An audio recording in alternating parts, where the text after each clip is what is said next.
Hindi online पाठशाला में मैं अध्यापक सचिन सूर्यवंशी सर सारजाई दामोदर कुड़े माध्यमिक विद्यालय धरनगांव से आप सभी का स्वागत करता हूँ। हिंदी सुगम भारती 8वीं कक्षा पहली इकाई गद्य तीसरा गाना बजाना।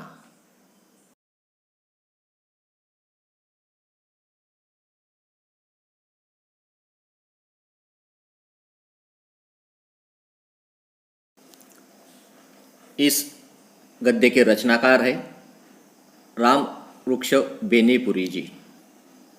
अब हम लेखक का परिचय देखते हैं। लेखक का जन्म 1899 में मुजफ्फरपुर बिहार में हुआ और उनका मृत्यु 1968 में हुआ।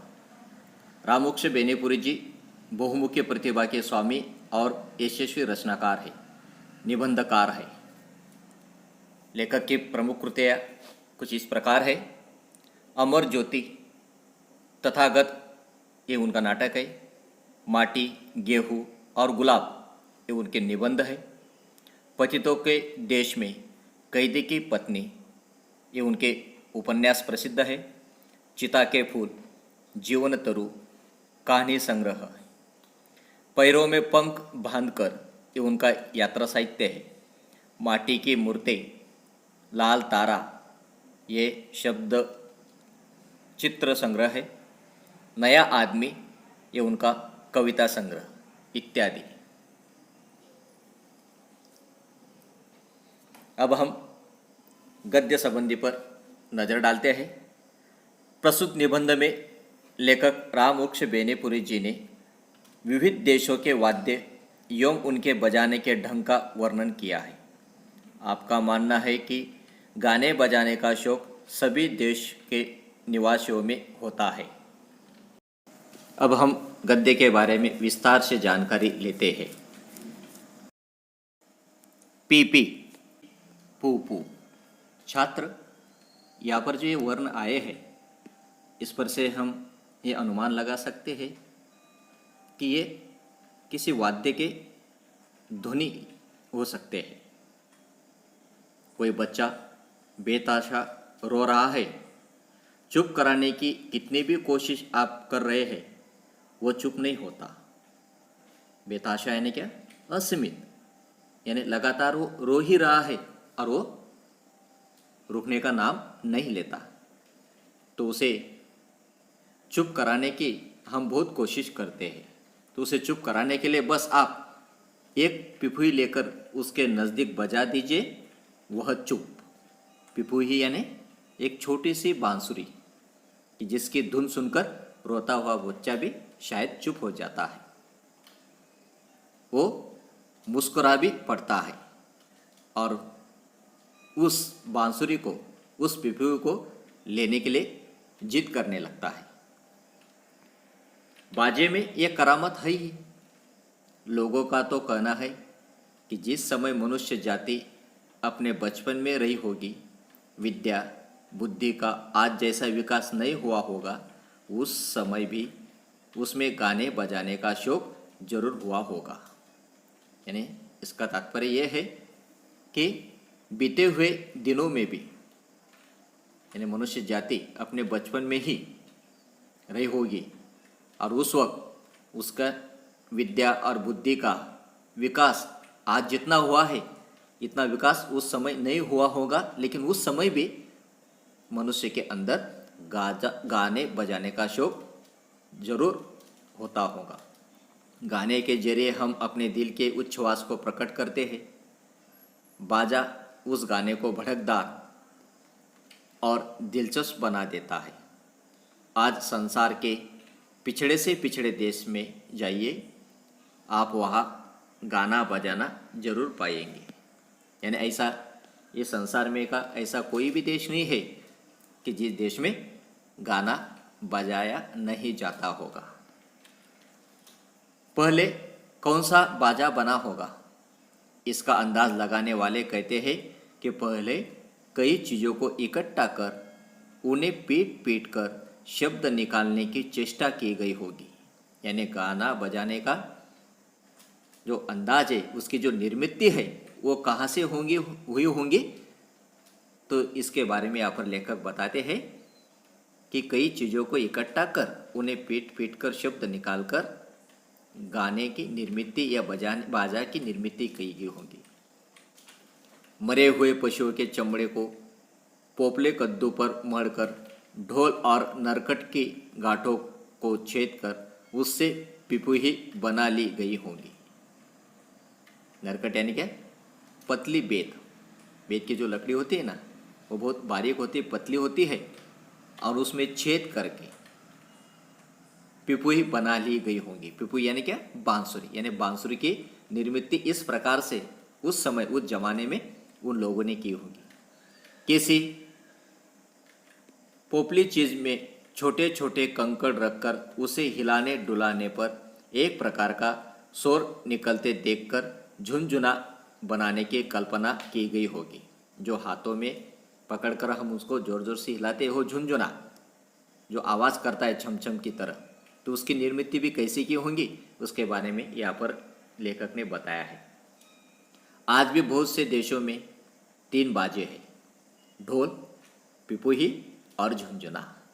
चाहे उनका आकार प्रकार अलग हो, इन तीनों के सारे ही नाना तरह के स्वर निकाले जाते हैं।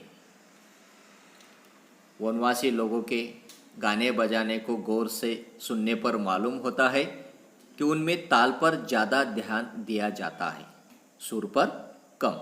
और ये बात सही है। जब हम वनवासी लोगों का कोई नृत्य देखते हैं तो हमें ऐसा प्रतीत होता है कि वो लोग ताल, एक ही ताल में अपना वो नृत्य सादर करते हैं, वो सुर पर ज़्यादा ध्यान नहीं देते। अमेरिका के रेड इंडियनों को देखिए या अफ्रीका के हजबी लोगों को, गाने बजाने में ताल की ही प्रमुखता उनके यहाँ है। रेड इंडियनों का टमटम और हजबी लोगों का ढोल ताल ही देता है। हजबी लोग तो ढोल बजाने में इतने उस्ताद है कि उन्होंने ढोल की भाषा का इजाद कर लिया है। एक जगह कोई ढोल बजा रहा है तो दूसरा मीलों की दूरी पर बैठा उस ढोल को सुनकर समझ लेता है कि वो क्या कह रहा है।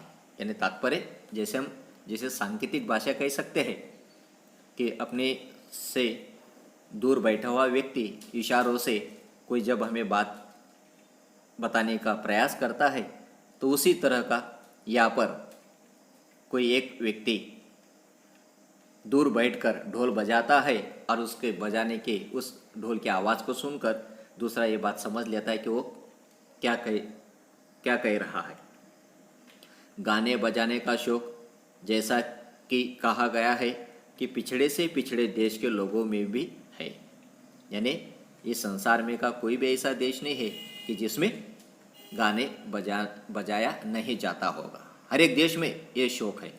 मध्य अफ्रीका के लोग खूब गाते बजाते हैं और उनका गवैया दल जहाँ जाता है सम्मान मिलता है। किंतु वहाँ के गवैयों पर एक आफत भी है। किंवदंती है कि जो सबसे अच्छा गाता था, राजा उसकी आंखें निकलवा लेता था, जिससे गवैया राज्य छोड़कर दूर देश न चला जाए। गवैया यानी गाने वाला व्यक्ति जो अच्छी तरह से लय ताल सुर में गाता है। लेकिन यहाँ पर एक बात लेखक ने बताने का प्रयास किया है कि वहाँ पर दक्षिण अफ्रीका में एक ऐसी किंवदंती यानी लोक कथा, ऐसी लोक कथा है कि जो अच्छा गाने वाला व्यक्ति होता था उसकी आंखें निकाली जाती थी, इस डर से कि कहीं वो अच्छा गाने वाला जो गवैया है वो अपना राज्य छोड़कर किसी दूसरे देश में ना चला जाए, इसलिए वहाँ का राजा उस व्यक्ति की आंखें निकाल लेता था। हर पूर्वी देश का एक न एक बाजा मशहूर है। जिस प्रकार भारत में वीणा प्रसिद्ध है। हमारी विद्या की जो देवता है सरस्वती देवी, उनके हाथों में भी हमें वीणा ही दिखाई देती है। हमारी सरस्वती देवी भी वीणा ही बजाती है। इसे भारत का राष्ट्रीय बाजा समझा जा सकता है। चीन के ऐसे बाजे का नाम राजा है। एक काठ का तख्ता लटका रहता है जिस पर 16 पत्थर के टुकड़ों को पंक्तियों में सजाए रहते हैं, जिन पर एक काठ की मुंगरी से हल्के हल्के मार कर नाना तरह के स्वर निकालते हैं। मुंगरी यानी क्या? मुठियादार लाठी। और उस लाठी से जो पत्थर बांधे हुए होते हैं, उस लाठी से वो एक एक पत्थर को मारते हैं, धीरे से मारते हैं और उनमें से स्वर निकाले जाते हैं। बर्मा में एक तरह की ढोल तरंग बनाई जाती है। भिन्न भिन्न आकार के 21 ढोल को अर्धवृत्ताकार में रखते हैं और बजाने वाला उसके बीच में बैठकर या खड़े होकर उन्हें बजाता है। यानी एक ही आदमी इन सारे ढोलों को बजाता है।